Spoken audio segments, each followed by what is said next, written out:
Ladies and gentlemen, you never give up, baby. This is why you never give up. The Miami Dolphins beat the Las Vegas Raiders 26-25.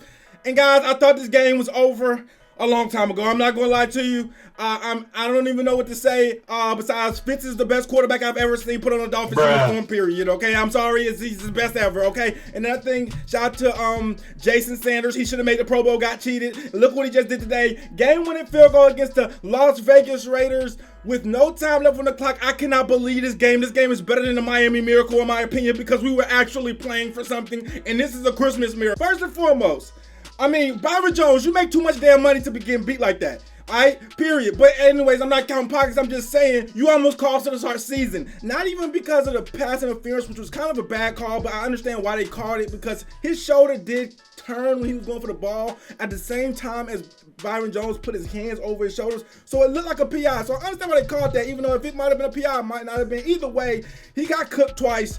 Damn near lost the game. It is what it is. I don't give a damn. We did not lose. We would get better. FITZMAGIC is just a new starter, all right? I don't know how I can tell y'all this. I don't know if I got to convince y'all of this. But the fact of the matter is the offense just runs better. And Fitz just completed a miracle that I never saw coming. And I ain't gonna lie, it's going to be hard for Coach Flores to really sit up here and say Tua is still the guy. I mean, I like Tua. I love Tua, but listen, we're too deep in right now.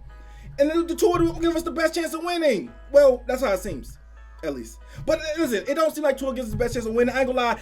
I'm gonna get some dislikes on it. I'm gonna get some hate, but it looked like it gotta be Fitz. It just gotta be, and if it's Tua, I'm not gonna be angry, but it's just looking like, and maybe it's the emotions of the moment, but Fitz got to play.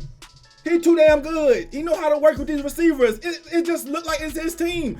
It's just different when Fitz is in the game, and that's the only thing I can. It's just different when Fitz is in the game. I love Tua to death. He's gonna have a great future in Miami, but this season right now, when we're going for the championship, it's just different when Fitz is in the game. Really quickly, I got word that Fitz will be getting back on the bench next week. Okay, will be Tua starting again, which I am fine with. However, I just don't understand it in terms of, look, if Tua gives us the best chance to win, if that's the goal of it, then why is he getting pulled in the fourth quarter, and then our offense is looking way better with Fitz? It's kind of like we're trying to play in the middle of developing our future while trying to win now, and it's just a dangerous game to play. It's almost like we have to make up our mind, even though we can do both. Okay, if Tua ends up turning out good and plays well, but it's just what it seems like. Okay, so at the end of the day, we're trying to develop our future, maybe more than win now, which I cannot really complain about. But it's very hard to say that Fitz shouldn't be starting if our goal is to win now and win the Super Bowl. All right, not saying we can't do it to her, but I'm just saying it looks like we have a better chance with Fitz right now. Okay, and that's just one man's opinion.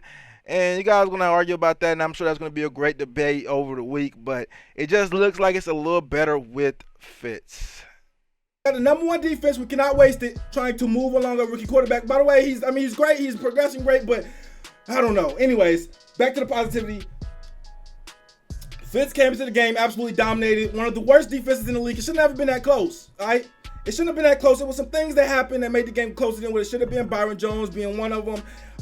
He's not that. I mean, Byron Jones, he's great. He's a great corner, but I don't know. Like Nelson Aguilar was cooking him.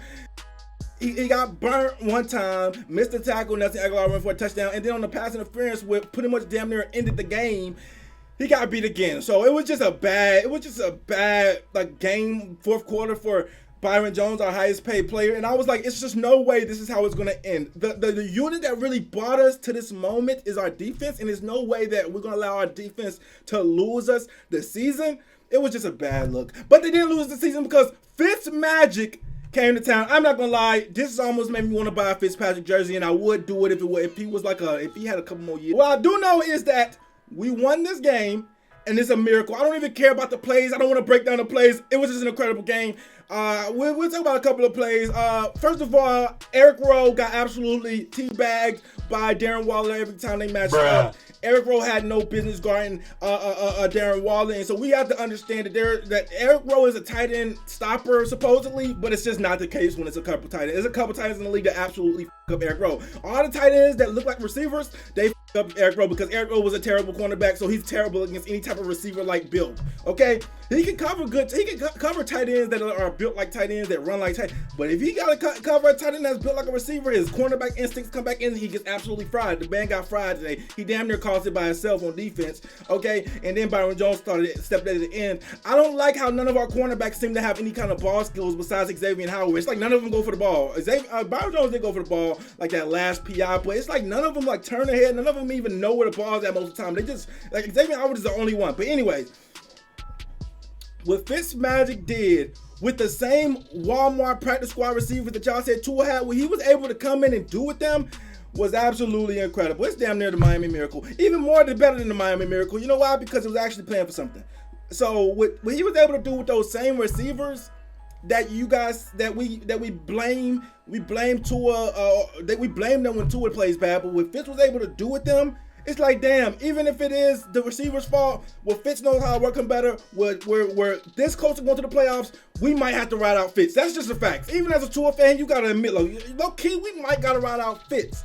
Even if you feel like the play calling is a little different when it's Tua and Fitz, however you feel about the situation, all I know is listen, we might gotta ride out Fitz. If we can't trust Tua, or if Tua don't trust himself, or whatever reasons why we're not throwing it deep whenever we have Tua in the game, but when we have Fitz, we're making big plays and things of that nature. Whatever excuse you want to make it, all I know is listen, the offense looks better with Fitz than it has always. All right, sadly. Besides the one game against the Cardinals, the offense has always looked better with Fitz. Okay? And as we get closer to the playoffs, it's like, yo, we have a championship level defense. We can't waste that stringing along a rookie quarterback. Not saying we're stringing along Tua. He's holding up his end most time. But it's like, do you want to take that risk of him having a rookie game in the playoffs? Now, I just don't. I never thought I would say this, but it's looking like it has to be Fitz. Again, it might be a moment thing, but that's what I was seeming. Myles Gaskin, 14 rushes, 87 yards. Listen, our defense did not play their best. They did not play their worst either, though they held the Raiders to like 13 points for most of the game, or a little bit of points. But then, Byron Jones just killed Byron Jones just got killed by Nelson Aguilar at the end. The only really bad thing that was happening in our game was Eric Rowe was absolutely destroying. It was getting destroyed by Darren Waller. Okay, he had no chance. It was damn near like we had to double team him. But even when we tried to double team him, Eric Rowe was getting destroyed before Bobby McCain could even come over there. I obviously Xavier Howard did what he had to do. He played defense, but this was an incredible game, ladies and gentlemen. I don't know what to say. The Dolphins are going to. This is what we needed. We just dug so deep for this one. We are going to the Super Bowl, right? And I can say that another week. I couldn't say that if we lost, but I can say we're going to the Super Bowl, okay? And we're going to win the Super Bowl, and we'll win the championship this year. Brian Flores has a big decision because it's not like, listen, if we ride out Fitz, everybody knows Tua's still our future, okay? Because Fitz ain't going to be there forever. Tua's still going to be our guy. It's not like we're saying Tua, throw him to the side, whatever. Tua's going to be our guy, but it's just for this season, he got to make a decision. I know he might come out there and say the politically correct thing. He's going to get asked it, okay? I'm just making this video before he answers it, but he's going to get asked, hey, who's the quarterback? And let's see if he can sit up here with a straight face and say, Tua's still our guy. Because I don't know. But I know one thing. Fitz looked amazing when he came in that game. And he had the same bum O-line or the same bum wide receivers that y'all want to say that Tua got. Fitz had them same receivers.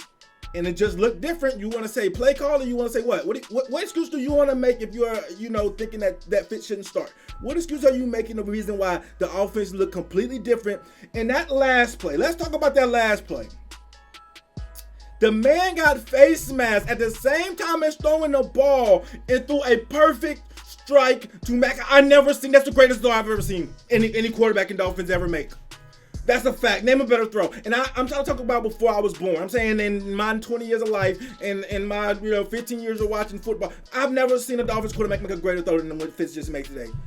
Being face masked, and the dude could barely see. And maybe it was luck. You can call it luck. I don't give a you're going to need some luck anyway to win a Super Bowl. So listen. He made the greatest throw I've ever seen any Dolphin quarterback ever make. I'm a Fitz fan for life, okay? I think he needs a statue outside the arena. That's how invested I am at Fitz at this very moment. Okay? He needs a statue outside the arena. Fitz threw the greatest throw I've ever seen a Dolphins quarterback ever throw. When he threw that damn pass. I never seen something like it. I'm not saying he was the greatest performance in any Dolphins quarterback. I'm not saying that. I'm saying that was the greatest throw I've ever seen. Single throw. Look, he was face mask. The man had a hold of his whole face mask. And Fitz threw a perfect pass right in between the zones, right on the sideline. I mean, listen. You call it luck if you want to. But I'm just telling you, I'm just not telling you the facts. It's the greatest throw I've ever seen. Even the Miami Miracle, it was just a little throw that ended up being laterals that were great. But this was the greatest. This throw was beautiful. We had no chance. 19 seconds, no timeouts. That's FITZMAGIC if I ever seen it. That's just magic if I ever seen it. Look, what a game, what a day. Everything. Merry Christmas. This was a Christmas miracle. Like I said, well, it's not really. I hate calling things miracles because it kind of discounts like what they did. It's not really a miracle. It's skill. But it was just amazing. Okay. The Raiders played tough. They played hard, but we play harder. And listen, guys, we gotta go to the playoffs now. All right. There's no losing this Bills game, man. We worked too hard. We came too far. We've done too much. What a game, ladies and gentlemen. What a game. I cannot believe this game. I got a lot of to talk to a lot of people because I just cannot believe this. This is going to be a great week. This is going to be a great new year. This is going to be a great, everything's great, yeah. I think this is our last game of the year, right? Yeah. What a way to go into 2021. What a game. I think we should just be popping champagne. I don't know what we're doing in the locker room, but I know it's just beautiful. This is just I don't remember a great, like I said, this is the best game I've ever seen the Dolphins play. I think it's even better than the Miami Miracle in the moment because with the Miami Miracle, it just didn't mean anything. Because, it was cool to be the Patriots. It was cool to be them like that, but it didn't really, we didn't do anything. Like, we weren't going to the playoffs off that or nothing like that. This game actually had meaning. We won.